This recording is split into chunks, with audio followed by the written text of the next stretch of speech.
World class ഡ്രൈവേഴ്സിലേക്ക് സ്വാഗതം. ഇന്നത്തെ വീഡിയോയിൽ റോഡിൽ ഒരു കാരണവശാലും അനുകരിക്കാൻ പാടില്ലാത്ത പക്ഷേ നമുക്ക് പലപ്പോഴും കാണാൻ പറ്റുന്ന ഒരു അപകടകരമായ പ്രവണതയെക്കുറിച്ചാണ് ചർച്ച ചെയ്യുന്നത്. ഒരു സ്വിഫ്റ്റ് ഡ്രൈവർ പെട്ടെന്ന് എൻ്റെ വാഹനത്തിനെ ഓവർടേക്ക് ചെയ്യുന്നു. എന്താണെന്ന് ആംഗ്യ ഭാഷയിൽ ചോദിക്കുന്നു. പിന്നെ കൈകൊണ്ട് അശ്ലീലം കാണിക്കുന്നു. പിന്നെയാണ് മനസ്സിലായത് അത് എൻ്റെ പിന്നിൽ വരുന്ന ഇന്നോവ ഡ്രൈവറിനെ ഉദ്ദേശിച്ചായിരുന്നുവെന്ന്. ഇന്നോവ ഡ്രൈവർ പ്രകോപിതനാകുകയും അലക്ഷ്യമായി വാഹനമോടിച്ച് സ്വിഫ്റ്റിനെ ഓവർടേക്ക് ചെയ്യുകയും ചെയ്യുന്നു.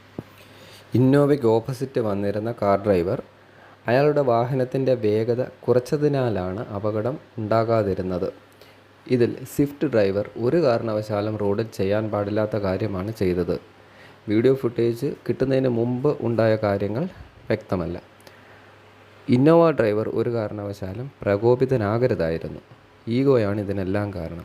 ഓപ്പോസിറ്റ് വന്ന കാർ ഡ്രൈവറിൻ്റെ പക്വമായ ഡ്രൈവിംഗ് ആണ് വലിയ അപകടം ഒഴിവാക്കിയത്. എല്ലായ്പ്പോഴും അപകടം ഒഴിവാക്കുന്നത് ഇതുപോലെയുള്ള പക്വതയുള്ള ഡ്രൈവർമാരുടെ സാന്നിധ്യമാണ്. 18 വയസ്സ് മുതൽ ഡ്രൈവിംഗ് ലൈസൻസ് നൽകുന്നത് റോഡിൽ പക്വമായി ഡ്രൈവ് ചെയ്യും എന്ന വിശ്വാസത്തിനാലാണ്. അത് 18 വയസ്സുകാരനും 60 വയസ്സുകാരനും ഒരുപോലെ ബാധകമാണ്. ഇന്നത്തേക്ക് ഇത്രയും മതി. അടുത്ത വീഡിയോയിൽ ഉടനെ കാണാം. നമസ്കാരം.